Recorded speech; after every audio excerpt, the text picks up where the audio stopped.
అయితే ఈ శనిదేవుడు 12వ ఇంట్లో లేదా తన సొంత రాశిలో సంచారం చేస్తున్నప్పుడు, లేదా మరి ఒకటి ఏదైనా రాశిలోకి రెండో ఇంట్లో ఉన్నప్పుడు, అంటే రెండో ఇల్లు అంటే రెండవ స్థానంలో ఉన్నప్పుడు ఏలినాటి శని ప్రభావం చాలా ఎక్కువగా కనబడుతుంటుంది. శని భగవానుడు ఇచ్చేది కష్టాలు, నష్టాలు, పోరాటాలు, దురదృష్టాలు ఇలాగా ముడిపడి ఉంటుంది. ఇది ఎందుకు ఇస్తున్నాడు, శని భగవానుడే ఎందుకు ఇస్తాడు అని అంటే, శని భగవానుడు కర్మ ప్రదాత.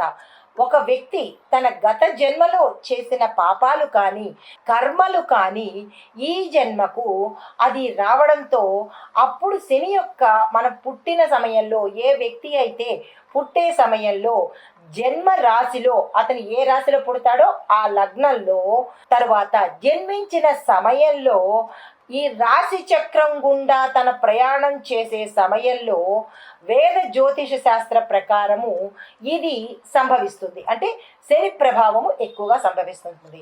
అయితే ఈ శని ప్రభావము ప్రతి ఒక్కరికి ఒకేలాగా ఉంటుందా అంటే ఒకేలాగా ఉండదు. వారి జన్మ నక్షత్రాన్ని బట్టి, రాశిని బట్టి, లగ్నాన్ని బట్టి ఉంటుంది.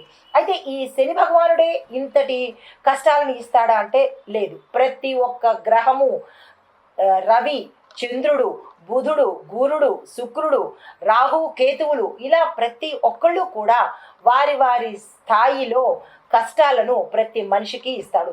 అంటే ఇది ఒక మనిషికే కాదు, దేశానికి ఆర్థికంగాను రాజకీయంగాను కూడా ఈ గ్రహాల యొక్క ప్రభావం ఉంటుంది.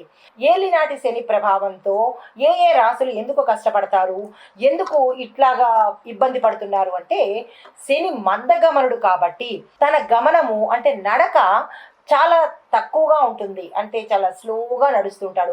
అదే రవిగ్రహము 1 నెల పాటు నడుస్తాడు. అదే చంద్రగ్రహము 2.5 రోజుల పాటు నడుస్తాడు.